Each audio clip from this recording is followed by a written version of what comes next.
Salut tout le monde, aujourd'hui on va plonger dans l'histoire de la Norvège en mode express.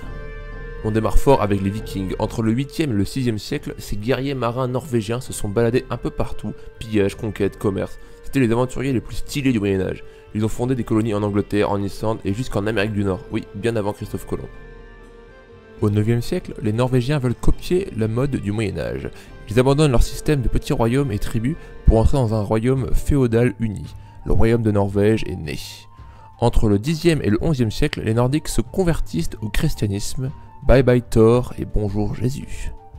Après l'époque viking, la Norvège forme en 1830 une union avec ses copains scandinaves, l'union de Kalmar. Mais soyons clairs, c'est surtout le Danemark qui tirait les ficelles. La Norvège devient un peu le petit frère du royaume. Cette période dure plusieurs siècles.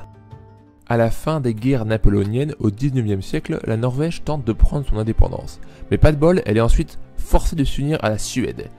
Elle est par la même occasion amputée du Groenland, de l'Islande et des îles Féroé qui sont laissées au Danemark. Fun fact, le Groenland appartient toujours au Danemark aujourd'hui. Finalement, en 1905, c'est le grand moment. La Norvège reprend son destin en main et devient un royaume indépendant. Il se crée même une monarchie, ils choisissent un roi, Håkon VII, et tout se passe super nickel.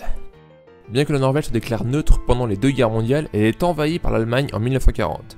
Mais la résistance norvégienne se battra jusqu'à la libération en 1945. D'ailleurs, le roi Håkon VII est devenu un symbole de résistance face aux nazis. Après la guerre, la Norvège devient un pays pacifique et prospère. Et boum, dans les années 60, il découvre du pétrole et du gaz en mer du Nord. Jackpot. L'économie du pays décolle et la Norvège fait partie des pays les plus riches et développés du monde. Aujourd'hui, la Norvège est un pays engagé pour la paix. C'est même là que se remet le fameux prix Nobel de la paix. Bien qu'elle n'ait pas voulu rentrer dans l'Union Européenne, elle est super active sur la scène internationale, notamment sur les questions environnementales et sociales. Et voilà, c'est tout pour aujourd'hui. Allez, salut et vive la Norvège!